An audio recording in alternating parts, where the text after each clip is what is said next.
আসসালামু আলাইকুম বন্ধুরা, আপনারা সবাই কেমন আছেন? আশা করি আপনারা সবাই ভালো আছেন। আমি আজকে সরাসরি উপস্থিত হয়েছি নতুন একটি রেসিপি নিয়ে। আজ আমি আপনাদের তৈরি করে দেখাবো গরুর মাংসের শাহি কোরমা।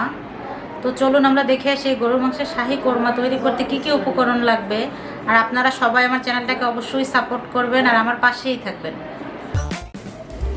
গরুর মাংসের শাহি কোরমাটা তৈরি করার জন্য আমাকে প্রথমেই একটা পেস্ট তৈরি করে নিতে হবে।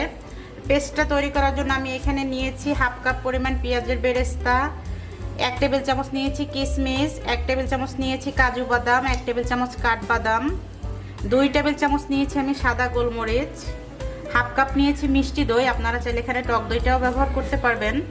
মিষ্টি দই দিলে যেটা হয় এটার টেস্টটা একটু বেড়ে যায়।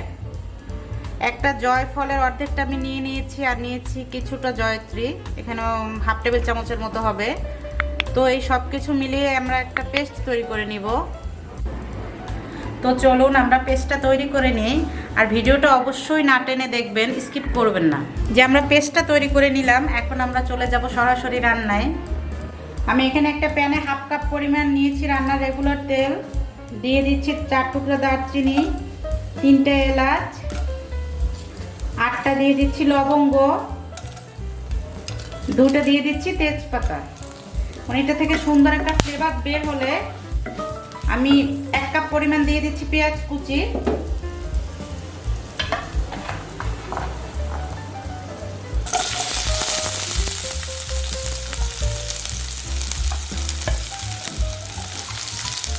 পেঁয়াজটাকে আমি হালকা একটু সফট করে ভেজে নিব।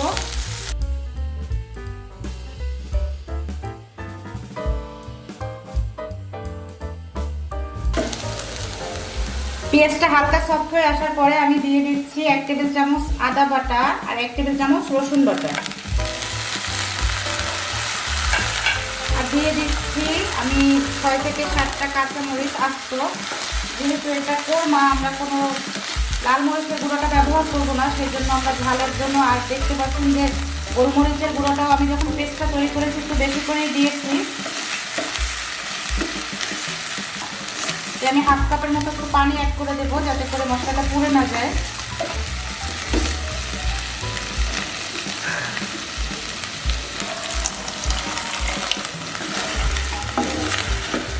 এখন আমি শুকনো যে মশলাটা ওইটা ব্যবহার করব।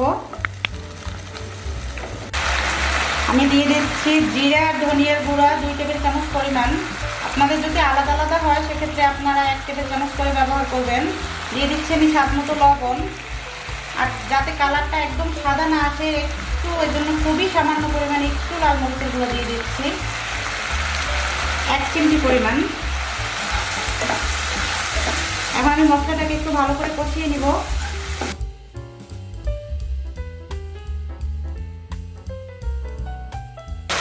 আমার মশলাটা কষানো অলরেডি শেষ। আমি এখানে 1.5 কেজি পরিমাণ গরুর মাংস নিয়ে নিয়েছি, আর আমি চর্বি সহ মাংসটা নিয়েছি, হাড্ডি নেই। এতে করে হবে কি কোরমার টেক্সচারটাও ভালো আসবে আর খেতেও মজা লাগবে। তো আমি এখন মাংসটা দিয়ে দিব।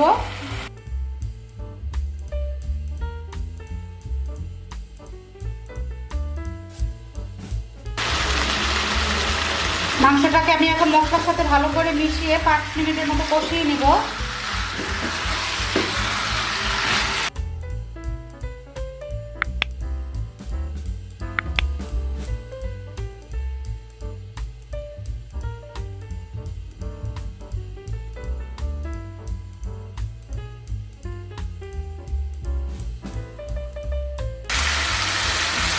যে আমার মাংসটা অলরেডি কষানো শেষ। এখন আমি যেটা করব, এটাকে ঢাকনা দিয়ে 20 থেকে 25 মিনিটের জন্য রেখে দেবো। এতে করে যে মাংসের এক্সট্রা পানিতে উঠে আসবে, ওটা থেকেই আমি মাংসটা আসলে সিদ্ধ করতে চাচ্ছি, আলাদা করে কোনো পানি দিব না।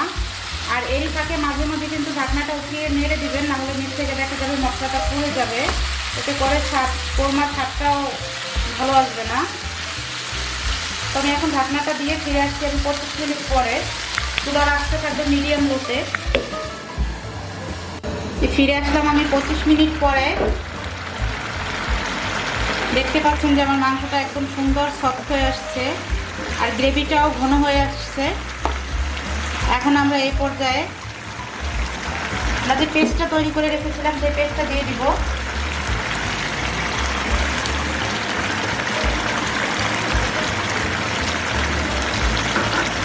দিয়ে দিচ্ছি আলু বোখারা 3টা, কেওড়া জল দিয়ে দিচ্ছি আমি 1 টেবিল চামচ পরিমাণ, আর দিয়ে দেব 2 টেবিল চামচের মতো গুঁড়ো দুধ।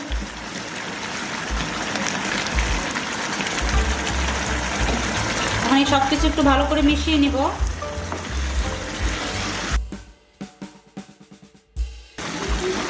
আমি যেহেতু এখানে মিষ্টি দইটা ব্যবহার করেছি সেজন্য আমি চিনিটা ব্যবহার করলাম না। আপনারা যদি টক দইটা ব্যবহার করেন এখানে 1 চা চামচের মতো চিনি দিয়ে দিবেন, এতে করে স্বাদটা ব্যালেন্স হবে।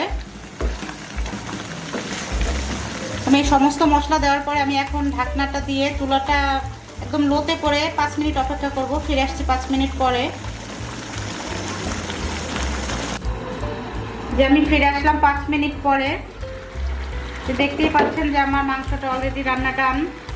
তো আমি এখন আপনাদের একটু পরিবেশন করে দেখাচ্ছি। এটা রান্নাটা যতটা সহজ তার থেকে অনেক বেশি মজার খেতে। এটা আপনারা অবশ্যই বাসায় ট্রাই করবেন। আসলে বাসায় রান্না করে না খেলে আপনারা বুঝতেই পারবেন না যে এই কোরমাটা আসলে খেতে কতটা মজার। এটা আপনারা পোলাও, ভাত, কাচ্চি বিরিয়ানি এমনকি রুটির সাথেও খেতে পারবেন।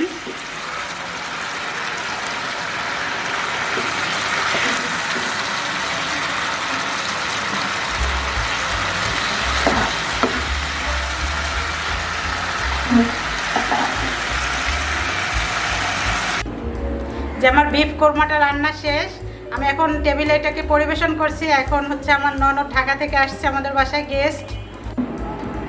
এই যে আমার ননদ আসলে ঢাকা থেকে আসছে, এখন একটু অসুস্থ। তো তারপরেও দেখি যে জ্বর মুখে ওর খাবারটা কেমন লাগছে, ওর মুখ থেকে একটু শুনি আমরা।